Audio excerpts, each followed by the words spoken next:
បងប្អូនអើយឆែអស់ហើយឆែបាទដល់ភ្លើងពេញមកហ្នឹងបងពិតប្រកបថាថៃជាម្ដងហ្នឹងណាតែតាមជាប្រវត្តិមិនញ៉ៃថាថៃដែរអាការទេអ្នកខ្លះថា4នាក់អ្នកខ្លះថា10នាក់បាទតែពិតប្រកបថាថៃម្ដងមកពិតប្រកបថាទៅហ៊ានថៃ10គឺនេះគឺជាស្នាដៃរបស់លោកចៅសៀមទៀតហើយបាទគឺបំផ្លាញ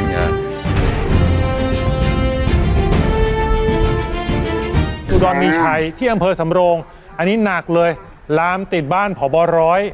วิ่งกันวุ่นเลยบอกโอ้ยพี่น้องเอ้ยไฟไหม้หมดแล้วไอ้มือเผานี่จะยังไงไหม้บ้านผบ.ร้อยเพราะว่าอย่าลืมว่าฐานทหารของเขมรเนี่ยที่เป็นพื้นที่กว้างๆหมดเลยตามแนวชายแดนน่ะจะชอบมีบ้านผบ.หน่วยอยู่มีบ้านผบ.ร้อยอยู่แล้วเธอเผาวิท่าไหนเข้าไปใกล้บ้านเขาขนาดนั้นน่ะไปหมดเลยเหรอทั้งหลังเลยเหรอ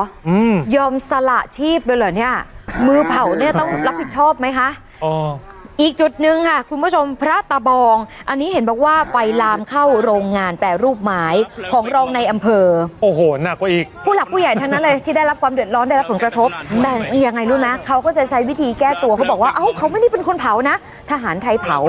ข้ามชายแดนไปเผายังไงอะไฟลามเข้าไปในพื้นที่ตัวเมืองแบบนี้จะบอกว่าไอ้จุดเนี้ยที่ว่าลามติดบ้านรองนายอำเภอเนี่ยอยู่ห่างลึกเข้าไปบนแผ่นดินเขมร70 กิโล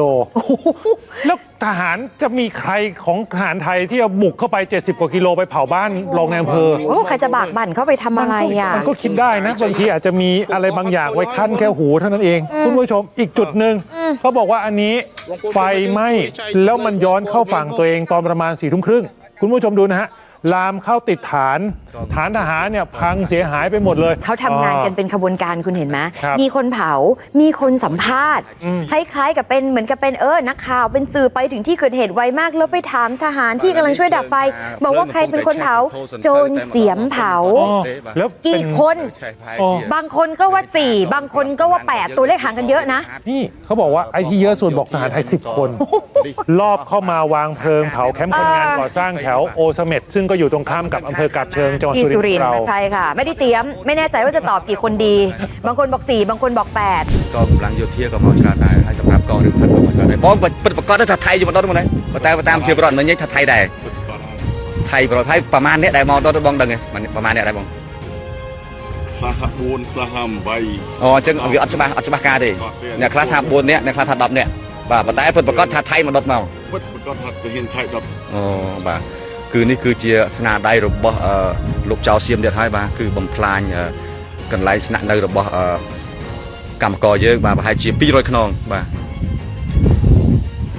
อันนี้สาวไทยเจียมันโตติดเอาให้เนี่ยสาวมาละเวงติดเอาให้